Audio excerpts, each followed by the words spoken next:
Fansville Advantage presented by Dr. Pepper. We're going to see two of these schools go head-to-head next week. LSU heads to College Station to take on number 14, Texas A&M. A huge home game for the Aggies this season. When you look at this matchup, HD, who do you think are the difference makers?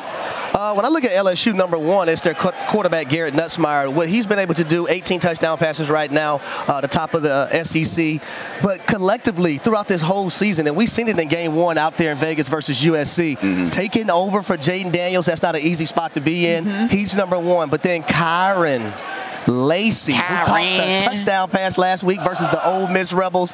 That young man is going to be playing on Sundays. We know the history of wide receivers coming from LSU. On the defensive side of the ball for LSU, I like Savion Jones. 4.5 sacks right now. He leads that side of the ball, sacking the quarterback. But then when I look at Texas A&M, Nick Scourton. Nick Scourton. Boy, he is a difference maker, and he's a guy that makes plays left and right. Transfer from Purdue. Yeah. I like him. Him and also Le'Veon Moss. Hey, man, what he is on, I'm telling you, this A&M team has some dudes. If Le'Veon Moss is the best player on the football field in that particular football game, I think they come away with that win. Okay, so obviously the expanded CFP has made things a little bit more interesting. And even looking at this matchup, it's kind of weird to say this when you think about previous CFPs, obviously how it used to be.